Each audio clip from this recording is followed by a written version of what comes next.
¿Qué tal? ¿Cómo están? Buenas noches. Bienvenidos a una nueva edición de Más Info, el periodístico de Televisión Nacional. En abril de este año, el Parlamento uruguayo aprobaba una ley que era impensada hace 10 años en Uruguay. El matrimonio igualitario, que permite la unión entre personas de un mismo sexo. Hoy, en Más Info, vamos a hablar de diversidad sexual. ¿Por qué se ocurrió este cambio en Uruguay? ¿Qué fue lo que pasó para un cambio tan radical y un proceso tan rápido? También queremos reflexionar a propósito de cuán inclusiva puede ser nuestra sociedad con la comunidad integrada por gays, lesbianas, trans, bisexuales. Hoy vamos a reflexionar sobre la diversidad y por eso, junto a Ana María Mizrahi, vamos a recibir en nuestro living, en nuestra entrevista, a la primera abogada trans, Miguel Suárez, que fue una de las impulsoras y redactoras de la ley de matrimonio igualitario. Y en nuestra mesa les proponemos reflexionar a propósito de las familias homoparentales. Por eso recibimos a Valeria Rubino, que es activista del colectivo Ovejas Negras, y también vamos a recibir a la pareja de Mario Bonilla y Rubén López, que llegaron desde Mercedes especialmente para participar en nuestro programa y se convirtieron hace poco en el primer casamiento homosexual en el interior del país. Y por supuesto con nuestra compañera Andrea Tavares los informes con otras miradas a propósito de la diversidad y vamos ya con un adelanto.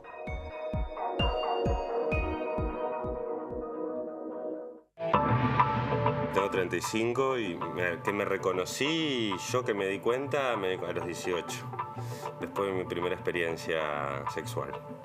Pero fui puto desde chiquito. Yo tengo 61 años y creo que asumí mi orientación y mi expresión de género ya desde los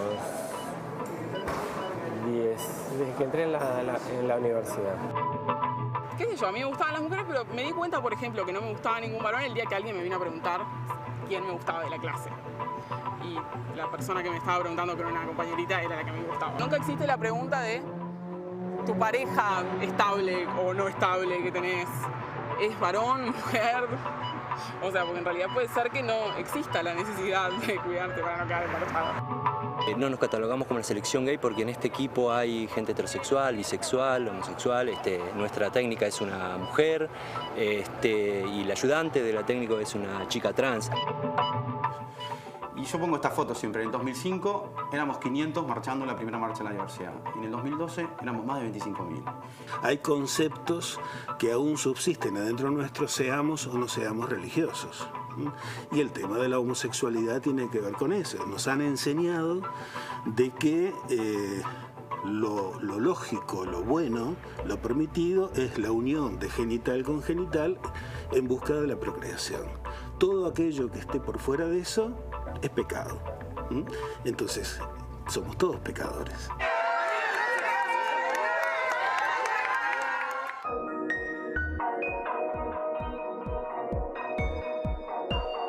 Bien, ya recibimos a nuestra compañera Andrea Tavares. ¿Cómo estás, Andrea? Buenas noches. ¿Qué tal? Buenas noches.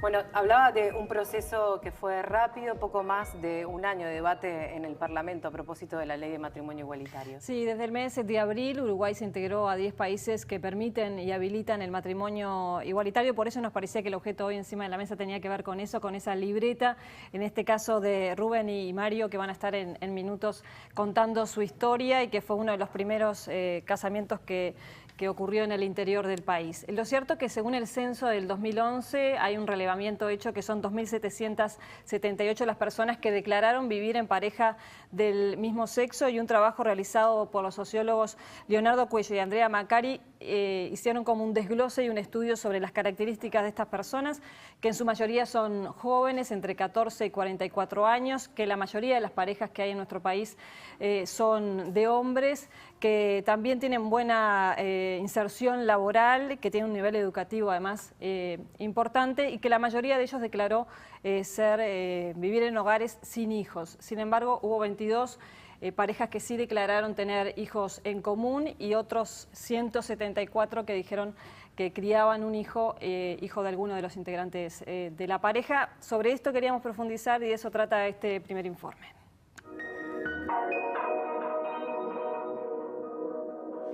Han llegado nuevas flores. 13 meses después que el Parlamento recibiera el proyecto de matrimonio igualitario, en agosto pasado las parejas del mismo sexo comenzaron a casarse ante un juez. Para que llegara ese momento hubo una intensa campaña del colectivo Ovejas Negras, que trazó una estrategia con organizaciones feministas y de consumo responsable. Sergio, ¿aceptas como legítimo cónyuge a Rodrigo? No me den espalda. Los declaro unidos en matrimonio. Y bueno, decimos, bueno, el orden es este. Primero, aborto, porque tiene una tradición histórica y una demanda de muchos años. Segundo, el tema de matrimonio. Tercero, el tema de marihuana. El matrimonio igualitario no figuraba como prioritario en el programa de gobierno del Frente Amplio. Bueno, ¿cómo algo que no estaba expresado en el programa llegó no solo a aprobarse, sino a aprobarse con votos más allá de los de la fuerza política de gobierno? Esto hizo que el tema de la diversidad sexual se instalara. Y yo pongo esta foto siempre. En el 2005 éramos 500 marchando en la primera marcha de la diversidad. En el 2012 éramos más de 25.000. Para él la búsqueda por un lugar es permanente. Porque alguien que sale del closet, alguien que todos los días dice que ama a una persona del mismo sexo, está haciendo política. Y está transformando su entorno, y está transformando a su familia, está transformando a sus amigos, y está enseñándole a los otros a respetar a que otras personas tienen una orientación distinta. Graña se emociona cuando repasa el camino andado. Ver que eso, a lo que llegamos, que era como un sueño imposible, se llegó, yo qué sé, te parte la cabeza. El presidente de la Sociedad de Sexología, el psicólogo Andrés Caroberta, celebra la apertura que ha permitido la ley de matrimonio igualitario y con él nos centramos en hablar sobre la homosexualidad. Hay conceptos que aún subsisten adentro nuestro, seamos o no seamos religiosos. Y el tema de la homosexualidad tiene que ver con eso. Nos han enseñado de que lo lógico, lo bueno, lo permitido es la unión de genital con genital en busca de la procreación. Todo aquello que esté por fuera de eso es pecado. Entonces, somos todos pecadores. Algunas películas de cine permiten reflexionar sobre el tema. Por ejemplo, Vestido Nuevo. Recordar a los padres que el carnaval de verano es por la tarde. Todos los niños que os queréis a comer, traed entrada en la bolsa. Y es un niño que un día de carnaval en la escuela la maestra decide que todos vayan disfrazados y él va disfrazado con la ropa de su hermana.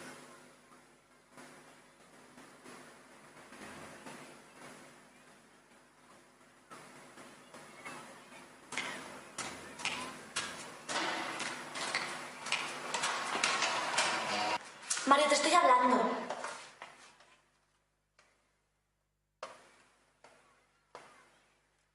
Va vestido de niña. ¡Maricón! ¡Eres un maricón!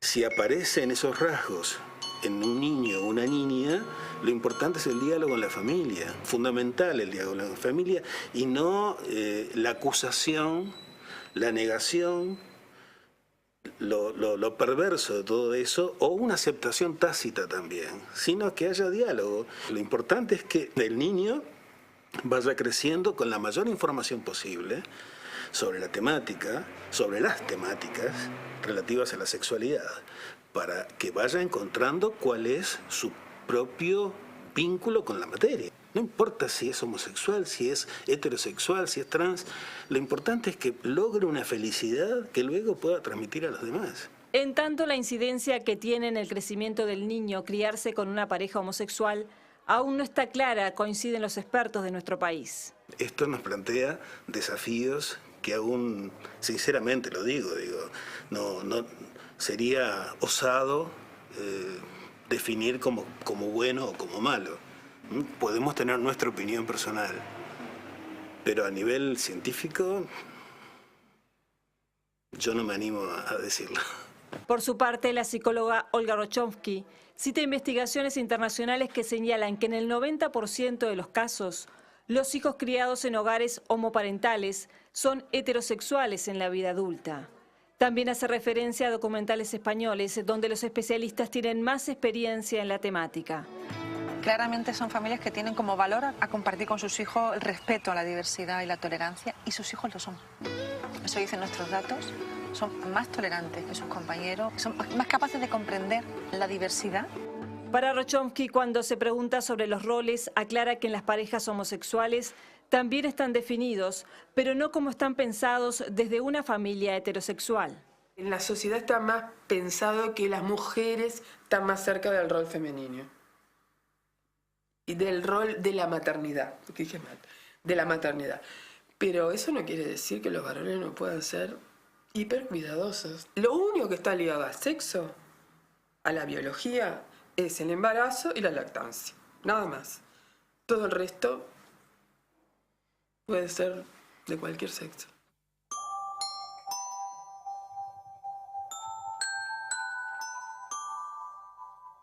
Això és el millor que t'hagi pogut passar, ser pare, jo crec que és una de les coses millors de la vida.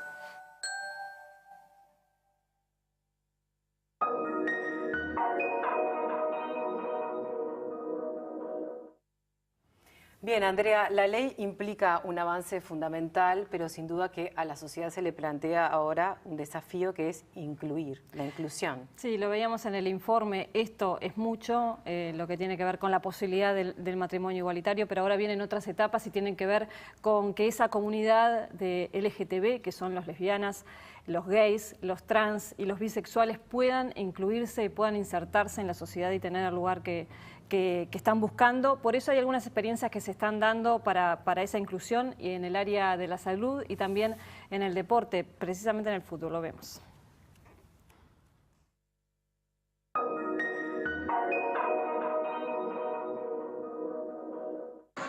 Hacia un sistema nacional integrado de salud sin homo, lesbo, trans, bifobia. Es el nombre del programa que lleva adelante el colectivo Ovejas Negras, junto a varias instituciones. Y bueno, la idea en realidad es capacitar al personal, en un principio en una sensibilización básica y luego sí, brindando aspectos específicos de lo que es la atención. Ahora se capacita al personal médico, pero el objetivo a largo plazo es que la formación sea obligatoria en la Facultad de Medicina.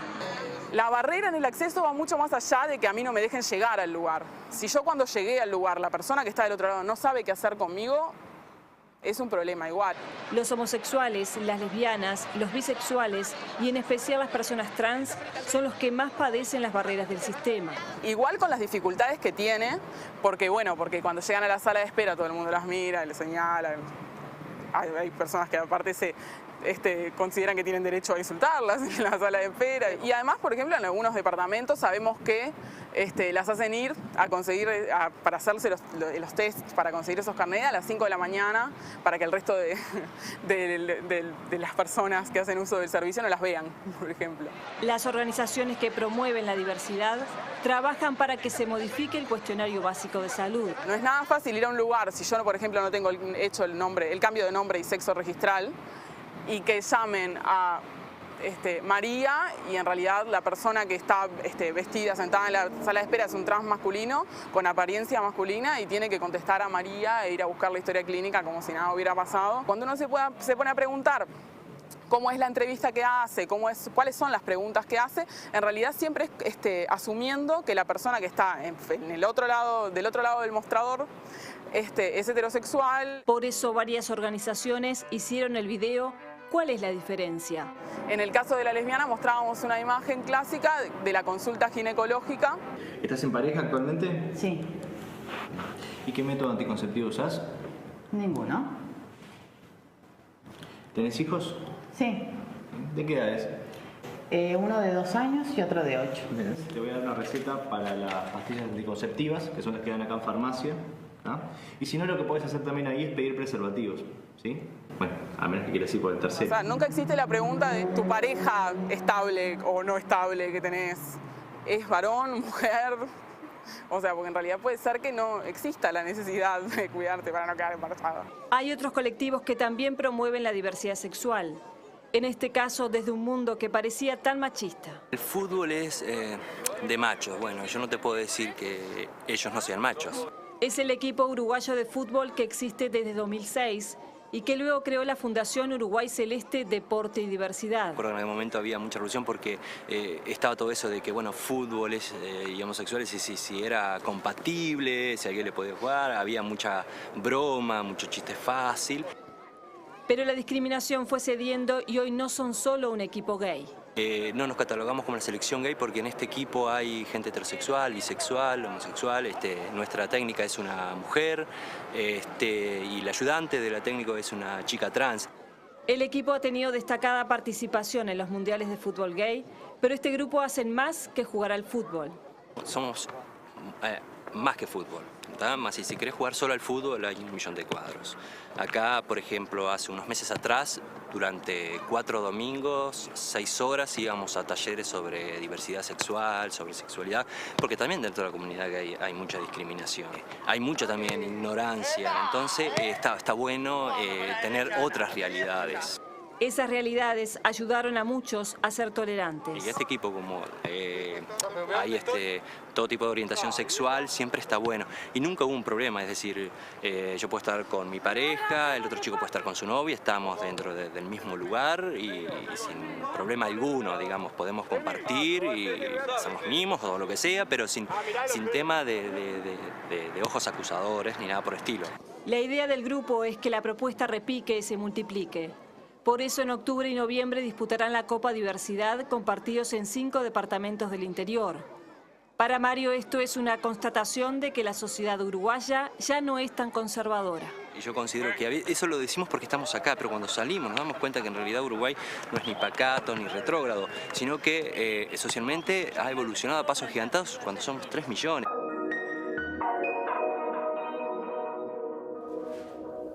Bien, Andrea, esta era la experiencia de Uruguay Celeste, pero también estuviste conociendo otras historias. Sí, después de hacer como una mirada en general de lo que es el tema, nos importaba conocer las historias personales, en este caso de Damián, de Florencia y de Ariel, que nos contaron su vida desde su adolescencia.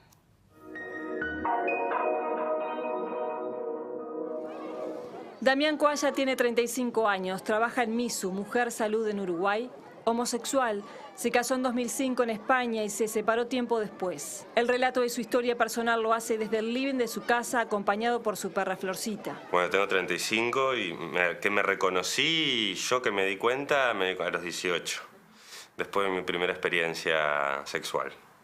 Pero fui puto desde chiquito. No tenía la definición porque era un niño, un adolescente y porque no había nada de información a la época tampoco, pero ahora mirando para atrás sí siempre me crié entre mujeres y como que siempre tuve ese punto de vista más femenino de ver las cosas. Hubo un momento en el que le comentó a todos su condición sexual. Fue inmediato, ¿no? Yo debuté sexualmente y ya le conté a todo el mundo que era gay. Fue como una cosa así sin transición a lo bestia. Decirle a la familia fue un momento importante. Obviamente la familia no festejó, pero yo soy de carácter fuerte, todos somos de carácter fuerte en casa, entonces no era eso o pelearnos mal. Después se fue tornando natural. Ahora, yo qué sé, mi madre va a la iglesia, es de esa gente que va a la iglesia y se lleva bárbaro conmigo y no tiene ningún reparo en que el hijo sea gay. Pero el proceso de llegar a esa naturalidad no fue fácil. Fue un poco más difícil un poquito antes, tipo a los 16, ahí sí me sentía súper solo y me comía los ciclos de Cinemateca enteros, de cine gay, para descubrir un poco. Su entorno cercano estuvo con él. Cuando salí del liceo me puse a estudiar teatro en la EMAD, entonces como que el ambiente era bastante favorable, ¿no? No era que me fui a hacer no sé qué a la web, me iban a echar. Ese ambiente favorable no lo fue tanto andando en la calle. No sufrí en carne propia de parte de los afectos y así ningún tipo de discriminación. Sí me tiraban cosas por la calle, me pasaban gritando puto todos los días. En el 90 y pico era mucho más complicado que ahora ser. La visión del homosexual en los 90 y pico no es la que tienen hoy la mayoría de la sociedad. Hoy paga.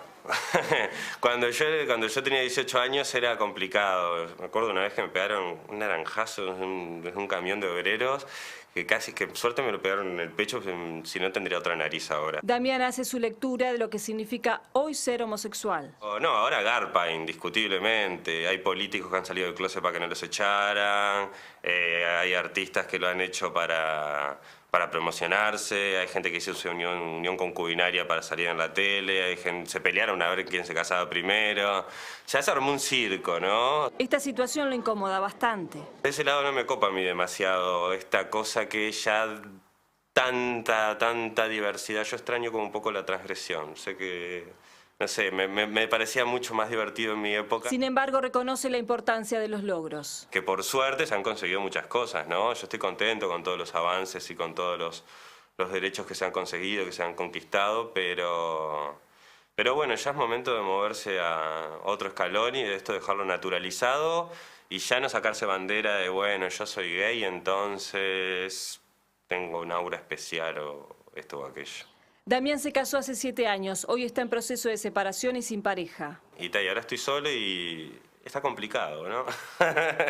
Para cualquiera de 35 creo que está complicado conseguir una pareja. Bueno, yo qué sé si está complicado, no, para mí está complicado.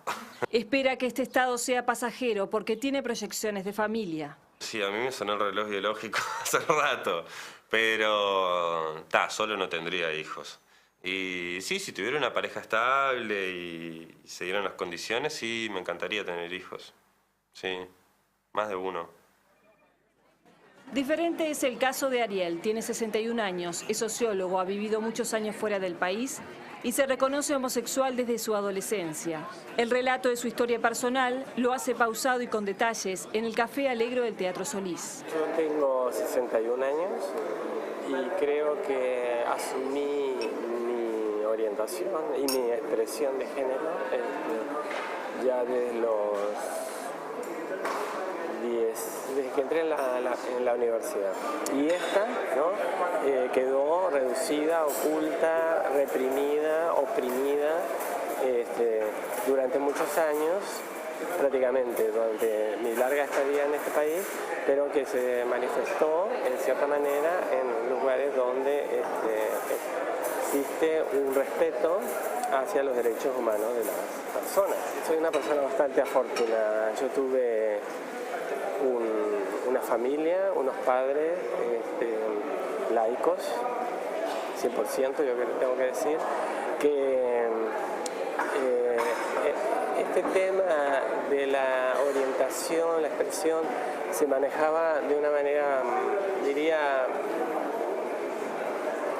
casi no con un contexto negativo, ¿no? El contexto negativo lo daba el presente de aquel país, corría en los años 70. Era una cuestión transversal, no era, lo veías en la forma de los militares, en las detenciones, en el trato que se hacían, la tortura que hacían en particular, ¿no? A ciertas personas que habían decidido que eran homosexuales. También no lo encontraba en los cuadros de la izquierda, ¿no? En el cuadro de la izquierda no se sabía cómo manejar eso. Te acostumbras a decir, eso no va a ser para mí, nunca voy a casarme, nunca voy a poder tener hijos. Ariel nació en Minas y también es ciudadano holandés. Vivió en varios lugares, el último Honduras. Hace 2 años plasma su historia y sentimientos en poemas que escribe. Hay mucho amor en todas las poesías, pero también hay ciertos homenajes a ciertas personas importantes en mi vida. Destacó Muchacho Arcoíris. Que lo hice para todos los defensores de derechos humanos que arriesgan todos los días su vida de alguna manera en algún lugar para tener lo que tenemos, ¿no? En cierta manera. Y lo lee. Muchachos arcoíris, duda la historia, gorriones de voz agonizan en tus calles de tristeza. La rebelión encabeza, cuánto descaro, milicias asombra, no muy lejos, verdes, azules y negros uniformes que te odian, masculinidad restaurada, balas doradas pringadas, sangre difamada, las lentejuas de casa, la palabra al revés, el mundo revés. Muchachos arcoíris, ya marchan sin pereza, sin dolor y estupor, la nación espera finalmente una canción de grandeza.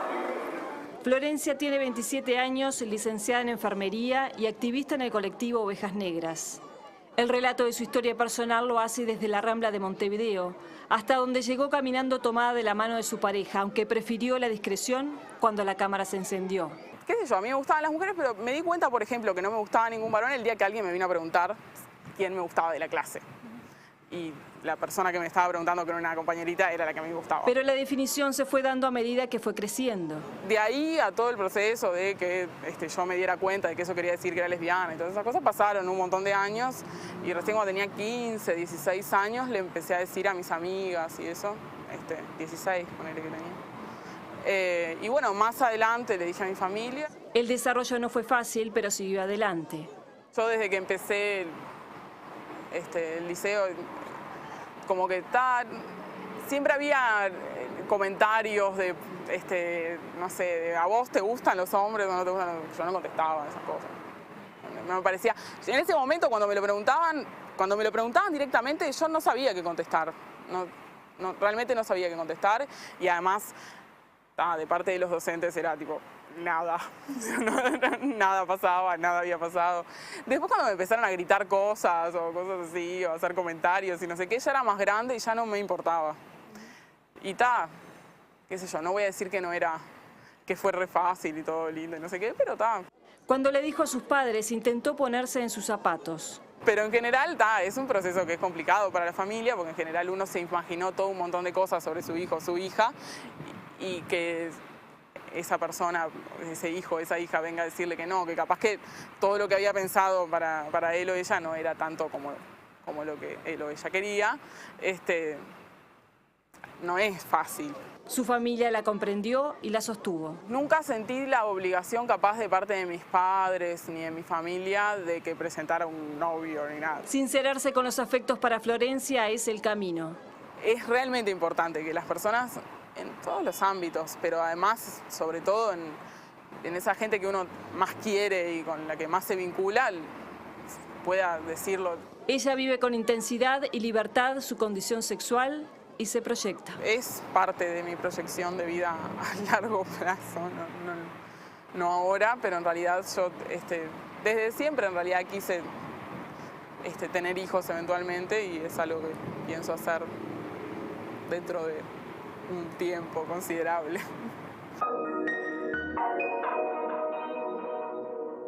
Bien, Andrea, muchas gracias por tu trabajo. Ahora les vamos a proponer una pausa y cuando regresemos vamos a estar hablando con Michelle Suárez, que es la primera abogada trans y que además tuvo mucho que ver con la redacción del proyecto de matrimonio igualitario que hoy es ley. Les recordamos que estamos en vivo desde los estudios de Televisión Nacional, que se pueden comunicar con nosotros a través de las redes sociales o a través de nuestro correo.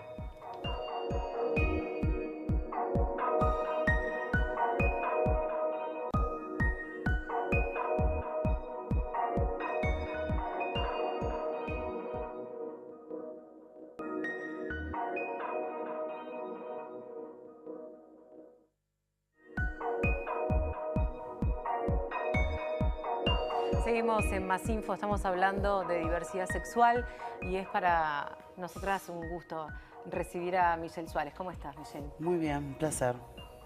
Bueno, hablábamos con Ana María fuera de cámaras lo importante que fue tu aporte para que la ley del matrimonio igualitario se diera. ¿Cómo fue todo ese proceso? Fue un proceso muy largo desde algún punto de vista porque en realidad comenzó en el 2010 y llevó como diferentes etapas. La primera etapa fue el crear el proyecto, en el cual no solo tenía que ver con la faz técnica, sino que tenía que ver con cuáles eran las soluciones sustantivas que se articulaban desde una forma técnica. Entonces hubo que dar debates, primero dentro del entorno del propio colectivo al que pertenezco, que es el colectivo Ovejas Negras, posteriormente tratar de coordinar con otras organizaciones de la sociedad civil y formar una coordinadora, que fue la que se formó, donde había todo tipo de organizaciones, no solo que trabajaban en el eje de diversidad sexual, sino que trabajaban desde el feminismo o desde el gremialismo o la afrodescendencia, y posteriormente conectarnos con el sistema político, lo cual llevó un largo tiempo, primero que todo para poderlo introducir en todos los diversos sectores de todos los partidos políticos, hasta que finalmente ingresó en forma oficial a Comisión de Constitución y Código de Cámara de Diputados en junio del 2011, perdón, y desde ahí comenzó el proceso que finalizó con el tracto parlamentario a comienzos del 2013. Entonces fue un proceso largo que, además de lo que tiene que ver propiamente formal, se trató de instalar un debate que fuera a nivel nacional, donde no solo fuera capitalino, como pasaba con muchos procesos legales, y donde realmente pudiéramos en la cotidianeidad hablar del tema y expresarnos, porque es la única forma de que no empiece a haber un divorcio entre los avances institucionales y legales con los sociales y culturales. Michelle, si bien es cierto que ese fue, como tú lo describís, un proceso largo, sin embargo, en un determinado momento el proceso del proyecto de ley se aceleró. Tú misma me lo decías, fue a mediados de 2012 cuando finalmente en 2013 ya queda aprobado, incluso reglamentado. Es decir, hubo como una especie como de empujón, de convencimiento del sistema político que llegó a efectivamente se aprobara. Sí, yo creo que uno de los espaldarazos más grandes que tuvo el proyecto fue lo que pasó el 5 de junio del 2012, que fue el primer reconocimiento judicial en Uruguay de un matrimonio entre personas del mismo sexo celebrado en el extranjero. Porque se daba una paradoja muy extraña, que era que uruguayos podían perfectamente ir a otros países, contraer matrimonio, el cual no era permitido en Uruguay, posteriormente venir a Uruguay y reconocerlo. Y a su vez tener la perspectiva de lograrlo, ya que estaba cambiando la jurisprudencia de muchas décadas, por la cual antes se consideraban las uniones matrimoniales del mismo sexo como violatorias del orden público internacional del Uruguay. Esto, según la declaración que en el 79 hizo Uruguay, implicaba menoscabar las bases que sostienen la individualidad jurídica del Estado uruguayo. Si bien hoy parece un poco ridículo, fue de alguna manera la solución que inveteradamente, jurisprudencialmente, se aplicó. Entonces, ese cambio era de alguna forma como que el Poder Judicial le terminaba dando vuelta el brazo al Poder Legislativo, que es el que tiene la misión constitucional de fijar cuál es el alcance de nuestras instituciones y cuáles son las esferas individuales de derechos. Michelle, ¿y hoy cómo se está aplicando la ley? ¿Están conformes ustedes como colectivo? Después de la aprobación legal hubo un periodo de tiempo para que entrara en vigencia, que era de 90 días, de 3 meses, sí, en el cual se debería reglamentar para que entrara a regir como fue el 5 de agosto de este año.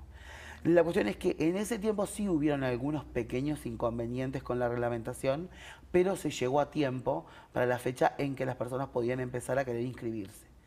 El tema es que a partir de ese momento hubieron muchos elementos que por lo menos a mí en lo personal me sorprendieron o que tal vez no los preveía. Uno fue de que yo creí que, como en otras normas, lentamente las personas iban a ir animándose a pedir fecha para contraer matrimonio, y nunca pensé que en la primera semana iba a haber matrimonios en todas partes del país y personas que sacaran fechas para los meses próximos. Académicamente, otras normas que tienen que ver con la diversidad sexual, por ejemplo, la Ley de Identidad de Género, que es del 2009, o sea, no es una norma para nada muy vieja, tuvo mucho tiempo de maduración, por ejemplo, en la Facultad de Derecho, para que hubieran cursos, para que fuera dictada estas normas y para que hubiera simplemente publicaciones. Sin embargo, la Ley de Matrimonio Igualitario no había pasado un mes desde que su entrada en vigencia plena, cuando ya había muchas publicaciones, cursos para docentes, cursos para operadores jurídicos de distintas partes del sistema y además cursos para los alumnos. Entonces hubo un cambio sumamente interesante con este proyecto que antes no se había dado. Michelle, tenemos un colega de Montevideo.com, Miguel Otegui, lo que nosotros llamamos el medio invitado, que te va a hacer Martín Otegui, que te va a hacer una pregunta que vamos a escuchar a continuación. ¿Cómo no?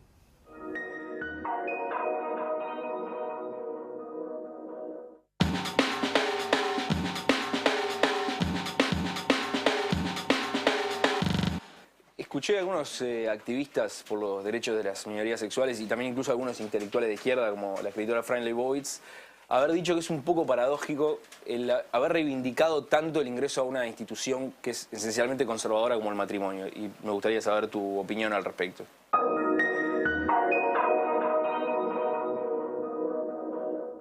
Te escuchamos. Sí, yo creo que en realidad fue incluso, es un tema que reiteradamente se plantea incluso antes, cuando recién se empezó a hacer el proyecto. Y yo siempre digo lo mismo, por lo menos en el área del derecho no existen revoluciones, por lo general lo que existen son reformas. Y lo que sucede es que hay muchísimas formas de vida que el ordenamiento jurídico las consideraba simplemente inexistentes. Cuando no tenés existencia jurídica, no podés pretender cambiar instituciones a las cuales ni siquiera tenés acceso. Por lo tanto, los cambios legales que se dieron, llámesele normas antidiscriminación, regulación del trabajo sexual, o sea, de forma de evitar la explotación, la ley de identidad de género, ley de unión concubinaria, ley de adopción y actualmente y recientemente el matrimonio igualitario, lo que dan es existencia jurídica. De alguna manera hay un montón de grupos a los cuales yo pertenezco, en los cuales parece ser que se cansaron de vivir en los márgenes de la sociedad para tomar sus formas de vida como reivindicaciones. Si bien es cierto que tal vez esa masa social en algunos elementos se domestica cuando intenta incorporarse a instituciones que fueron creadas para otras necesidades, también es cierto que los órdenes establecidos como cristalización de relaciones de poder también empiezan cambiándose desde adentro con la incorporación de nuevos elementos. Por lo tanto, yo creo que para podernos plantar en reformas mucho más profundas, estamos en un mejor lugar ahora que antes del matrimonio igualitario. Uno de los temas principales cuando nos planteamos este proyecto era qué era lo que se quería. Se quería hacer simplemente una modificación excepcional del instituto del matrimonio para que dos personas del mismo sexo puedan casarse, o en realidad queríamos reconcebir los institutos de forma tal que sin clasificar a los ciudadanos por su orientación sexual o su identidad de género, puedan tener los mismos derechos en relación a sus arreglos familiares. Entonces, la medida de lo que se buscó en Uruguay fue algo mucho más ambicioso, francamente, que lo que se hizo incluso en el proyecto español y en el proyecto argentino. Ahora, esto no implicaba una modificación total del Código Civil. El Código Civil viene de 1856 y nunca había tenido cambios sustantivos, solamente meros cambios cosméticos. Esta es la primera vez que se le hace una cirugía mayor. Michelle, planteábamos en los informes de Andrea y las historias de vida también hablan de la discriminación. Y con este proyecto también se plantea un desafío a la sociedad, la inclusión. Tú como primera abogada trans, ¿cómo viviste en lo personal, en tu historia personal, la discriminación? A ver, yo creo que en lo personal el camino que tenemos que atravesar casi todas las mujeres trans, en mi caso tuvo algunas excepciones. Yo se me planteo lo mismo, la razón que muchas veces mi historia de vida tenga un correlato diferente a la mayoría de las historias de mujeres trans que pueden hablar públicamente, es que a mí se me dio una oportunidad. Yo sufrí las mismas discriminaciones institucionales que cualquier otra, llámesele en el liceo, llámesele en la facultad, en el sistema sanitario o en la vida social. La cuestión es que los enemigos los tenía fuera, no los tenía en mi hogar. Yo tenía un hogar al cual después de los golpes podía volver. Entonces, a los 15 años, cuando me manifesté públicamente como mujer y como Michelle, no fui echada de mi casa. Entonces tenía madre, tenía padre, seguí insertada a todo un sistema de relaciones y de redes sociales y fue lo que me permitió, ante esos embates, pararme desde otro lugar. Entonces muchas veces las diferencias tienen que ver con la aceptación y con el cobijo familiar, que por lo general es lo que más que se carece. Pero ¿consideras que hay mucho todavía por hacer en materia de inclusión? Yo creo que el matrimonio igualitario es por lo menos un incipiente paso para que empecemos a cambiar nuestra visión sobre la sociedad que nosotros mismos construimos. Teníamos por lo general una mirada sumamente fundamentalista y homogeneizante y lentamente estamos reconociendo el pluralismo y lo tomamos no como algo malo, sino como una manifestación enriquecedora en nuestra propia sociedad. Michelle Suárez, gracias por haber venido esta noche, por haber estado aquí acompañándonos. Por favor, un placer. Bueno, le vamos a proponer ahora una nueva pausa. Cuando regresemos, Ana María, vamos a estar reflexionando a propósito de las familias homoparentales. Ya volvemos.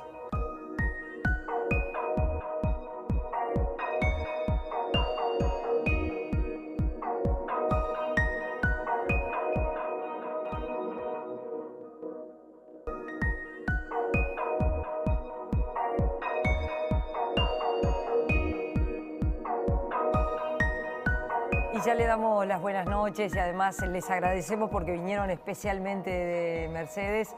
Mario Bonilla, Rubén López, bienvenidos, un gusto recibirlos. El primer matrimonio en el interior, en Mercedes. Un gusto a Valeria Rubino del colectivo Ovejas Negras, bienvenida también a esta casa. Y bueno, y de pronto empezar con ustedes, si sienten que después del matrimonio en la sociedad, ustedes viven en una sociedad pequeña, ¿la realidad cambió o la vida siguió igual que siempre? Bueno, mirá, hace muy poco del matrimonio, ¿no? Pero la historia es que notamos muchísimo apoyo, mucha gente va a saludar con mucho afecto, gente que tratamos normalmente y gente que no tratamos, han marcado su apoyo. La verdad que nos sorprendió gratamente y bueno, el que esté en desacuerdo no lo ha manifestado. Rubén, ustedes tienen un hijo que adoptaron, que ahora es legal, se puede decir así. ¿Cómo fue esa experiencia? Porque seguramente muchas de las personas que los están mirando, quizás sus dudas, en muchos casos puedan ir por ese lado, decir, adoptar un hijo. Bueno, el asunto es que ahora lo que le podemos ofrecer a la sociedad son respuestas. Respuestas que en un momento no podíamos porque había todo un proceso que hacer, porque Camilo es nuestro amor, es nuestro hijo, es nuestra sangre desde el día que nació. Entonces, lo que siempre pedíamos cuando ven grupos activistas o grupos de estudiantes de psicología, incluso de derecho, a veces nos pedían de hablar del tema, siempre les decíamos, denos tiempo para ver cómo va este proceso, a ver qué es lo que puede salir, porque era una experiencia nueva para todos. Y ese proceso lo tuvimos que hacer todos, lo hicimos nosotros, nuestras familias, nuestros amigos y la sociedad. Y fue un proceso maravilloso. En realidad nosotros, en esta acción y devolución que hay en la vida, nosotros podemos tirar bombas en este momento porque hemos tocado el cielo con las manos, pudimos legitimar la familia, pero pudimos sobre todas las cosas, que es superlativo, pudimos legitimar nuestro hijo. Para nosotros lo más maravilloso de esto es la legitimación de él, y que a partir del 22 de agosto, después de nuestra unión matrimonial, él pasó a ser López Bonilla. Y en este proceso todos tuvimos que trabajar, que colaborar y que mancomunadamente tener como centro el amor. Y esa es lo único que interesa. Habiendo amor, después lo demás son cosas secundarias o terciarias. Hay mucho prejuicio, incluso mucha discriminación, hay perversión, hay depravación a veces en los discursos, porque es una construcción cultural que se fue haciendo a lo largo de esta era judeo-cristiana, que dejó en segundo lugar el amor. Y nosotros hoy por hoy lo que les podemos dar son respuestas, porque ya nuestro hijo está para cumplir 17 años y sí tenemos toda esa evolución para poder ofrecer, que es lo único que nos alienta estar hoy acá, por ejemplo, o estar cuando nos invita el centro de formación docente o nos invitan los estudiantes de los liceos y demás para dar charlas, nada más que para hablar de la experiencia, pero para trabajar en esto que estábamos hablando entre todos de la inclusión, que se dé ese proceso de inclusión y que fundamentalmente haya respeto, tolerancia y amor. Esa es la única clave para cambiar el mundo. Valeria, y ahora desde el colectivo Ovejas Negras se conquistó nada menos que esta ley. ¿Y ahora qué? Sí, en realidad, respecto a todo esto que nos convoca hoy, sobre todo a las cuestiones familiares, convengamos que esta es una transformación. O sea, a usted en televisión le gusta que las cosas sean rápidas, con una magia muy rápida. Y la vida cotidiana tiene una magia que se construye a lo largo de muchos años. Este proceso empezó mucho antes, muchos años antes. La ley de unión concubinaria fue el primer paso que condujo a que se pudiera dar este proceso.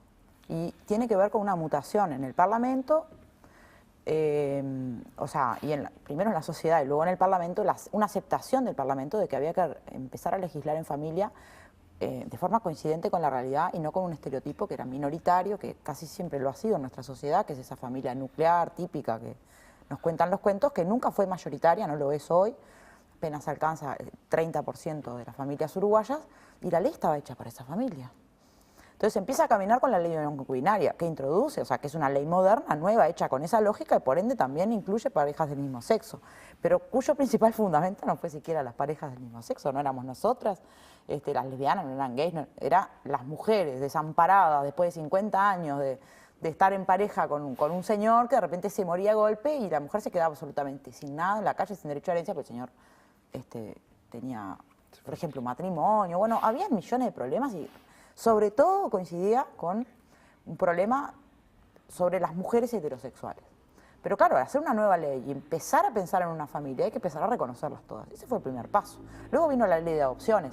Incluso antes de la ley de adopciones en Uruguay, o sea, Camilo fue adoptado mucho antes de la ley de adopciones, porque en Uruguay era legal que cualquier mujer o cualquier varón solteros pudieran pedir una adopción. Y los jueces lo que miraban era el contexto en el que se iba a crear, por suerte, hubo algunos jueces por lo menos, que se iba a criar ese niño, esa niña, y se iba a desarrollar y si había condiciones para que creciera en el marco del amor, del respeto, pudiera tener condiciones de poder en la vida, ir tomando opciones y creciendo. Con la ley de adopciones lo que se hace es posibilitar a las uniones concubinarias, no solamente a las parejas del mismo sexo, sino, y además de otras cosas que se hacen en esa ley, pero una de las cosas fundamentales es que no solamente los matrimonios tenían el derecho de adoptar de a dos, que también aquellas personas que tenían un hijo adoptivo, pero estaban en una unión concubinaria, pudieran ambos reconocer. Si estaban criándolo juntos, lo pudieran reconocer de manera conjunta. Ese camino se abre así. Y eso de hace muchos años, o sea, es una ley, hace varios años. Y luego la ley de matrimonio igualitario, Michelle lo colocaba.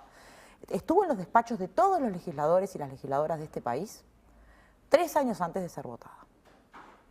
Que luego el ingreso formal en comisión, o sea, porque el proceso no se hizo diciendo primero lo ingresamos en comisión y que... No, se hizo un proceso de diálogo con el resto de la sociedad civil, con los partidos políticos, por fuera de las comisiones, en reuniones en casas, en clubes, con todos los partidos políticos. Y eso fue fermentando, creciendo, con los debates sobre la ley argentina, con los debates que se daban a la interna de Uruguay, con algunas personillas siempre intentando volver a meterlo de la adopción, y había que hasta el último, digo, que explicarles, y en sala, señores, acá no se está discutiendo nada que tenga que ver con la adopción, esto ya fue laudado hace años, y siempre no, esa cuestión. Entonces, el matrimonio es como un cierre, el más maravilloso que uno podía haber esperado, de este primer capítulo de cambiar la legislación en lo que refiere a familia, y empezar a decir, la ley lo que tiene que hacer es que todas las familias sean así, para pasar a decir, la ley tiene que amparar en sus derechos a todas las familias posibles.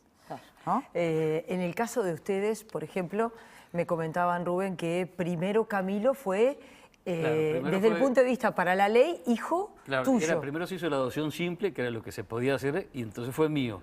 Toda su vida llevó mis apellidos y era hijo mío, o sea, con Mario no tenía vínculo legal. Si a Mario le pasaba alguna cosa, Camilo no tenía derecho ni siquiera a una pensión de él. Y eso hasta que se dieron estos cambios de la legislación, y cuando se aprobó la ley de matrimonio de unión concubinaria, nosotros entendimos que ahí estábamos aptos para pedir la adopción plena por parte de los dos. Y tú sabes que la pedimos a la adopción plena, y la jueza en primera instancia, en Mercedes, fue muy ponderativa con todos los elementos que tuvo para poder trabajar, pero no la concedió a la adopción porque entendía que los legisladores no habían sido lo suficientemente claros o que las leyes no eran claras como para poder fallar. Nosotros no nos quedamos quietos y apelamos al Tribunal de Apelaciones de Familia porque era el único acto de amor que podíamos hacer por nuestro hijo. Y al Tribunal de Apelaciones falló en noviembre del año pasado por unanimidad, y desde ahí Camilo pasa a ser hijo natural de los dos, pero de ahí ya teníamos la adopción plena. Lo que nos permitió después el matrimonio igualitario fue la legitimación. Pero fue todo un proceso, para nosotros fue toda una larga lucha desde el momento desde que nació Camilo hasta ahora, pero fue una elección, y la vida son elecciones y uno que se tiene que hacer cargo de lo que elige. Lo que pasa es que después tu hijo se te mete en la sangre y tú, lo que más te importa es el bienestar de él. Entonces después nosotros no luchábamos por nosotros, sino que estábamos haciendo la lucha por sus derechos.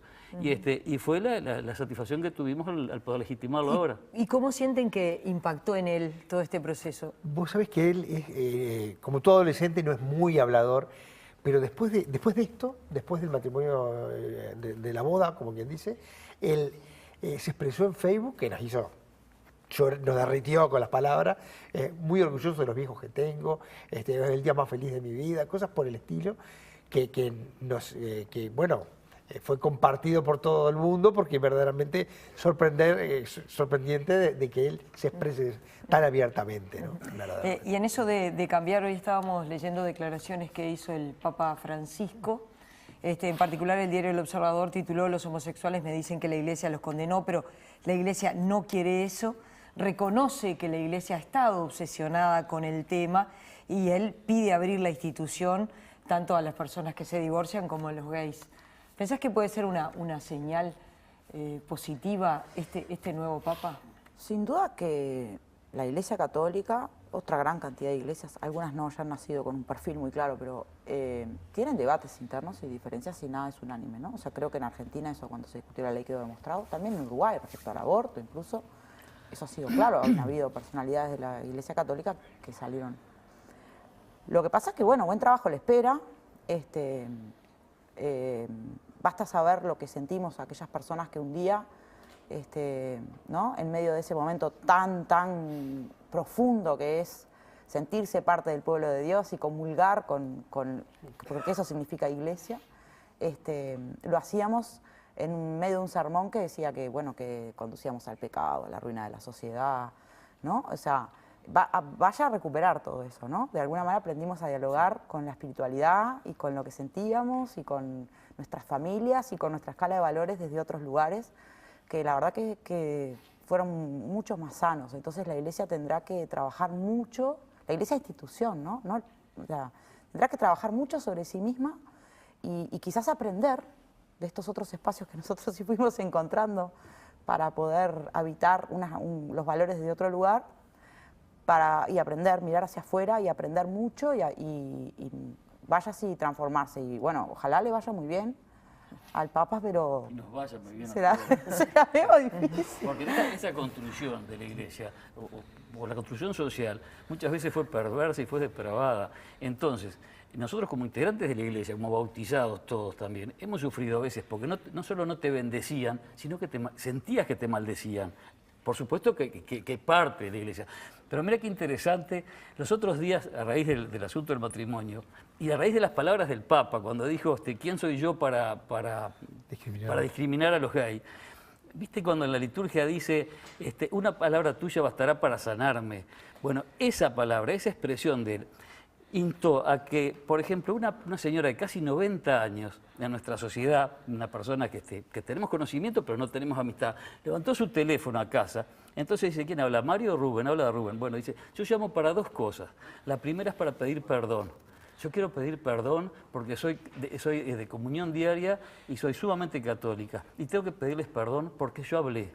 Y hablé lo que no tenía que decir y lo que era y lo que no era.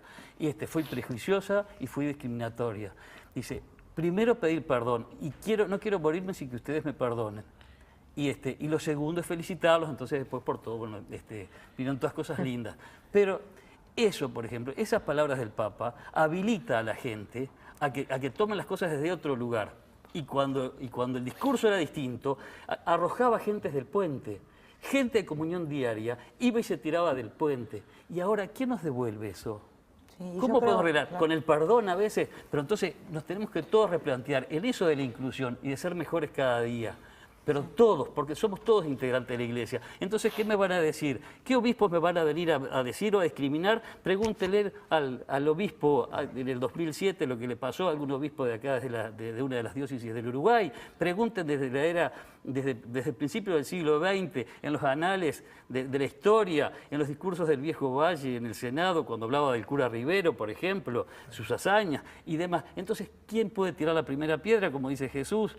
¿Por qué tenemos que estar en esa bueno, y ahora en esa inclusión yo creo que eso igual nos lleva además a cuestionar un poco lo que planteaba el Dami, divino él, con que era más divertido en otros tiempos, pero aún falta mucho. Él dice, ahora paga, y yo lo que digo es, se precisa todavía justamente muchas más figuras que salgan a hablar de igual a igual y no desde allá arriba. Se precisan también muchas más figuras que salgan del closet, porque también dice, ahora paga, pero siguen sin haber una sola periodista uruguaya que tenga pareja mujer y se anime a decirlo, sigue sin haber un solo periodista uruguayo. Bueno, algunos periodistas que rondan con lo cómico, pero que tenga pareja varón y se anime a decirlo. no sé cuáles son los futbolistas, o sí sé, pero no lo puedo decir. Sí, claro. No sé cuáles son las actrices famosas, alguna por allí conocemos, pero más del chisme que haya hablado de su cotidianidad, ¿no? O sea, sencillamente. Y lo mismo la política, alguno que otro quizás se ha animado a decir, pero en la Cámara de Diputados lo dijo Fernando Mago claramente, dijo, acá ninguno de nosotros está fuera del closet, me había tocado estar a mí, pero básicamente es la realidad que campea, ¿no? Entonces, seguramente yo soy asistente social y acá veterinario y aquella licenciada en enfermería. Tiene que empezar el derecho a que también podamos no serlo, que podamos ser pobres, que podamos ser malos o malas, que podamos ser cualquier cosa que es cualquier ser humano. Simplemente y para humano. eso tienen que empezar a haber modelos y para eso más gente fuera del closet y para eso tiene que demostrársele a una gurisa de 13 años, ya sea que viva en Casabó o en Punta Carretas, que se puede ser cantante, que se puede ser actriz, que se puede ser... y bueno, y para eso todavía falta mucho más de todos nosotros, ¿no? Valeria, Mario y Rubén, cada vez falta menos. Gracias por haber venido, un gusto recibirlos. Para nosotros también. Gracias. Bien, nosotros le estamos proponiendo cerrar este programa sobre diversidad sexual contándoles que mañana Televisión Nacional va a realizar el lanzamiento de pautas para un buen manejo de la información a propósito de la diversidad. Pautas, Andrea, que vamos a manejar en todos los contenidos de televisión. Pensamos que ese es nuestro aporte y también nuestro compromiso como televisión pública, ya que somos un servicio que brindamos a todos ustedes, a todos los uruguayos. Así que mañana a las 11:30 aquí en el hall del canal vamos a estar acompañados por distintos colectivos y también los invitamos si quieren acercarse haciendo ese lanzamiento. Y ahora vamos a hablar del programa que viene, Andrea. Sobre el final, recordarles cuál es la propuesta para el próximo programa. Tiene que ver también con un sector de la población que sufre discriminación, que son los afrodescendientes. Vamos a ver un adelanto.